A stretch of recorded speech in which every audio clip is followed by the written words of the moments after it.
Hi, I'm Brian Rini from Vanderbilt-Ingram Cancer Center. I'm here at the GU Oncology Now ASCO roundtable with my friends and colleagues, and I'm going to let them introduce themselves. We're going to talk about frontline kidney cancer and then also talk about refractory kidney cancer incorporating the latest data. Tian? Hi, everyone. I'm Tian Zhang, an associate professor at UT Southwestern Medical Center. I'm really glad to be here today. I'm Pedro Barata. I'm also a GU oncologist at University Hospital Sideman Cancer Center, Case Western in Cleveland, Ohio. Also very happy to be here.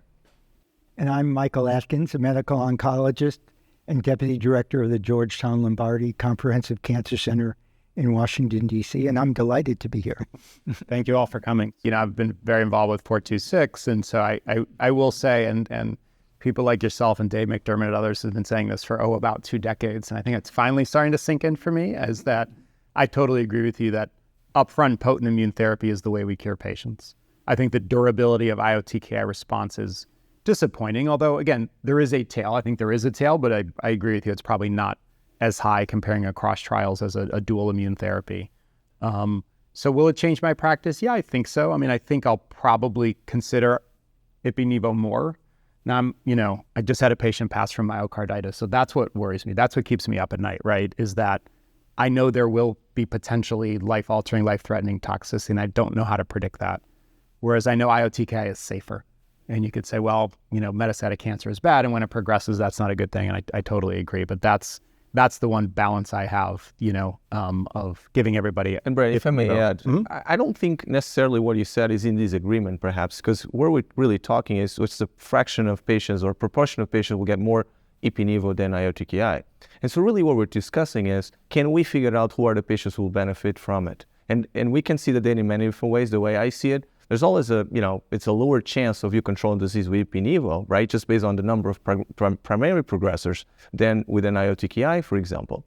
And so I guess, we all users of Ipi-Nivo, I think more or less we all use IO-TKI. I think if we have a way to know who are going to be the tail of the curves, then I think all of us would be using Ipi-Nivo for that matter. But the thing is, we don't know that for a fact. And so I think where perhaps the disagreement is probably practices, we might have a larger fraction of patients getting IO-TKI for the reasons that Brian alluded to. We understand the side effect profile perhaps a little bit better. We are very, very scared of significant immune-mediated adverse events. We use higher doses of high-dose steroids, among other things, and, primary progressors are a little bit higher, et cetera. So, and it's not really, we're not looking for the median, I think, right? Yes, the tail of the curve is not the medians, right? Actually, we're looking for a number that's lower than the median or lower than 50%. But I agree with you in the sense that when we figure it out, who are going to be the patients that are going to be very close for us to say cure, that is the patient. If we know that, we're going to be doing IO up front. And I think we all agree IO up front is the way where it should be compared to later lines of therapy. And I'll just add to that. I'm glad to hear you say that. But I think we've tried to develop biomarkers by looking at IO-TKI, which is virtually impossible because we don't know which component of the combination is actually responsible for the response. And so in order for us to determine who are the patients who are going to benefit from IO or develop better IO combinations, we need to be giving IO first. If I could add, I think, great discussion. This is the exact point, right, where precision oncology needs to come to kidney cancer, and the exact point where patient selection upfront matters. And so your trial, you're too humble to talk about it, but your trial that is taking transcriptome signatures and directing therapy, I think is one step in that process. If we don't do these types of trials where we select patient upfront for particular treatments, then we will never know. And I think kidney cancer, it's great that we have all of these treatments, but until we get to a lung cancer or breast cancer type of situation where we can find the right patients for the right treatments, we're going to be lagging behind all of these other tumor types in terms of precision oncology. So I'd wish that we do more molecular testing up front. We think about resistance. David Braun actually has a nice abstract here at ASCO where he's looking at nivolumab resistance in a Hoosiers cohort. And so I think that's really important. Should we think about amplification of chromosome 11, for example, as a marker of resistance and not select those patients for IO? and that would be a reason to use a VEGF-IO. Or should we look at the inflammatory myeloid signature and send those patients to Ipi/Nivo? I think, these options are great options to have, but until we can get to optimal patient selection, we won't catch up with the rest of solid tumor as we know it in 2023. And so I'm so excited about your trial, Optic RCC, supported by DoD, and we're very happy to participate.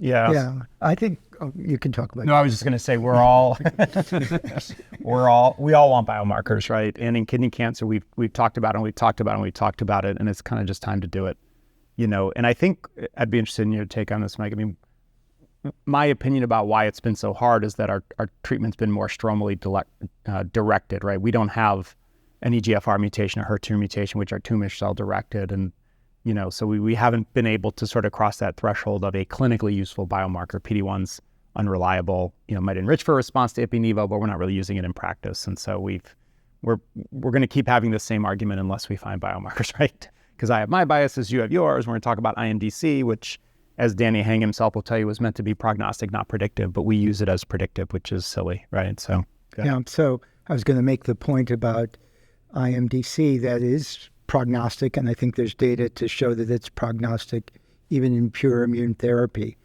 but it's only predictive for TKI therapy because we know the favorable risk patients have more angiogenic-driven tumors. But for IO therapy to work, you need to have immune cells that recognize the tumor, and you need to have a normoxic tumor microenvironment. And when you give IO TKI, you produce hypoxia in the tumor microenvironment, particularly in the favorable risk patients, which puts a drag on the immune response. And there's no reason why the fact that tumor is more driven by VEGF should mean that there aren't immune cells that recognize the tumor. And so there's just no reason to try to use the IMDC model to be choosing therapy for when you're giving a pure immune therapy.